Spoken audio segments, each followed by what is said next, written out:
thumbs up, please. Got it, got it, got it, got it, got it. You're okay.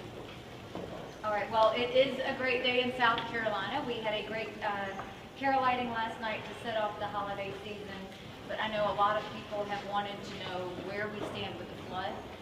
Very much about estimates and numbers, what we're doing.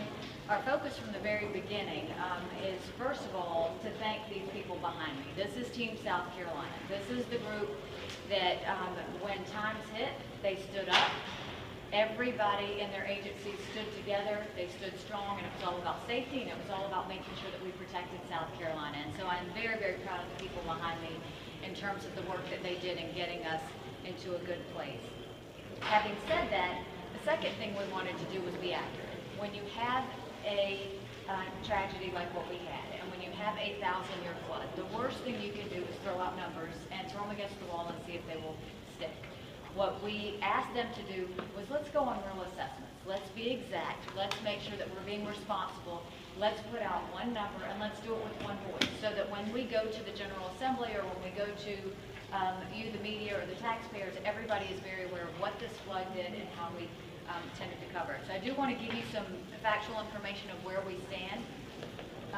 Yesterday the past few days, I had requested FEMA to extend the deadline for people to apply with FEMA, and that is really because we look at these numbers daily. 90,265 people have applied to FEMA, and what we were seeing was it was several hundred every day were continuing to apply. And as long as we are seeing those kinds of numbers, we need to make sure that everybody has the ability to continue to get the assistance they need.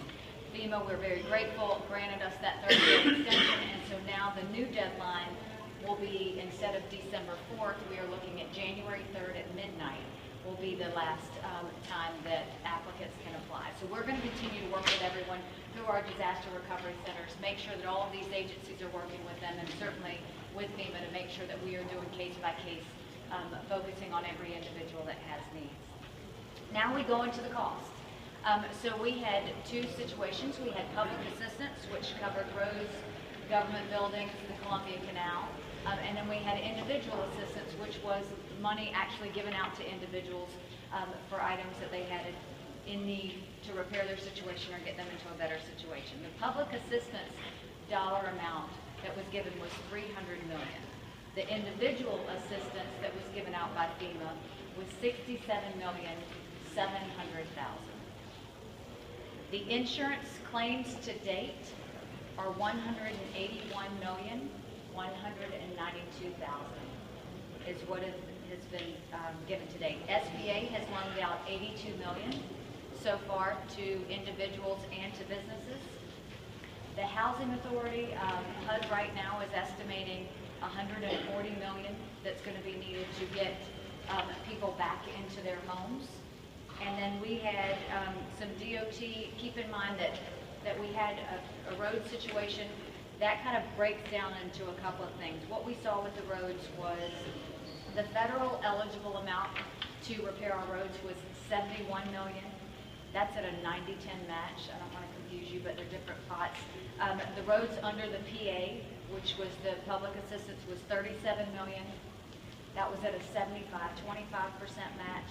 And then the roads that were just ineligible were $28.4 million. What this basically comes down to is that we are looking at the state match being $114,425,000. That's the estimate right now. And what I'm going to ask the General Assembly is to join me and include that in our own state budget and pay that ourselves. So that is what we're going to try and do going forward. What we have asked the federal delegation for is assistance with the HUD number. The $140 million we have sent out to the federal delegation, and we have asked them for help. And this really comes down to a couple of things. What you have seen is we have had a lot of nonprofits that have helped. We have started our One South Carolina campaign for private contributions. But if you go through any area, you see that the debris is picked up, and you see that all the roads, 87% of the roads are back up and running, and everything is moving the way they're supposed to. But if you take a right-hand turn into any one of our communities, you will see devastation. And what we want to do is get people back on their feet. And what FEMA does is they say, that they have to get them into a safe and sanitary environment.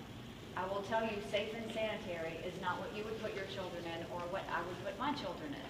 Mold is not safe and sanitary. We want to get them to an actual repair mode. So we're doing that through a couple of things. We're doing that through HUD and asking for this $140 million. We're doing it through our nonprofits and the one in South Carolina, where we're going to go ahead and start rebuilding them now and get that to happen as we go forward. So the couple of other things that I know y'all will want to know to date in terms of the dams situation, we've got about two dozen dams that are in immediate need right now. We are working with the owners of those dams. We are working on them getting those repairs up and running and making sure that that happens. And then what the dam owners can't cover, we're also going to work through hazard mitigation to make sure that we get those back to where they need to be. Beach renourishment, we are looking at $28 million, give or take. And so we are sending a letter out today to the Corps of Engineers to ask them to expedite the process of doing those assessments, because we want to make sure that we are getting that renourishment done in time for our tourism season and make sure that for spring break and all of those times that we have that beach renourishment back up and running. So we'll be sending that Corps letter out today asking for an expedition on that as well. And like I said, I know roads is an issue. At height, we were at 541 closures. We're now at 69 roads and bridges that are not complete. 87% are complete so far. 1/3 of those damages to roads are from breaches of dams.